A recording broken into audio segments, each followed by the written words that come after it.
talk about the different perspective you think that senators versus governors bring to foreign policy? Well, I mean, obviously, governors don't deal with foreign policy in their jobs right now. They can certainly learn a lot about it and become conversant. Most of the people thinking about running for president, all of the governors thinking about running for president are experienced, intelligent people who could, as they prepare for their candidacy, become quickly conversant on many of these issues. So it's just a question of the amount of time you're willing to put into it. Reports that top Senate Republicans would rather you stay in the Senate to protect the majority. Yeah, I mean, I saw that story today. I'm not.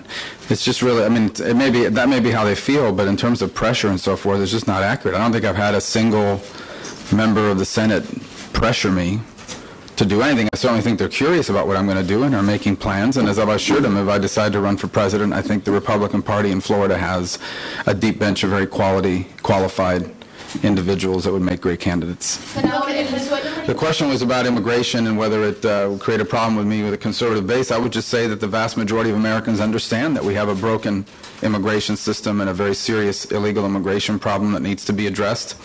And I think the vast majority of Americans of all political persuasions are prepared to do something responsible and reasonable with those who have been in this country illegally for a long period of time and have not otherwise violated our laws. What I think we've learned is that it's going to be very difficult, if not impossible, to do anything about it until first we prove that illegal immigration will be brought under control. I think if we do that, we can make great progress on the other remaining issues, such as modernizing our legal immigration system and, of course, dealing with those that are in this country illegally. On the issue of Cuba, look, my desire for the Cuban people is nothing more than for them to have the same thing that every people in the Western Hemisphere has had at least once in the last 15 years, except for Cuba, and that's freedom and democracy. And unfortunately, I believe the president's new policy will impede that, will make it harder to achieve it. It's given them all sorts of rewards to the Cuban regime in exchange for no concrete steps towards democracy, now or in the immediate future.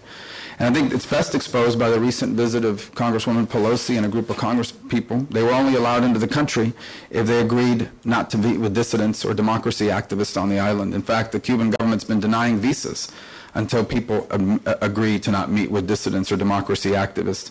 And what made it worse is she stayed at a hotel that's been confiscated not once, but twice. First from its original owners and then from follow-up foreign investors who tried to improve the hotel and then had it taken from them by the Cuban government again. So again, I think the policy, I believe that there are people in this community who legitimately want freedom for Cuba and believe that some sort of economic opening could trigger that. But I think everything we know about the Cuban regime shows that it's not true.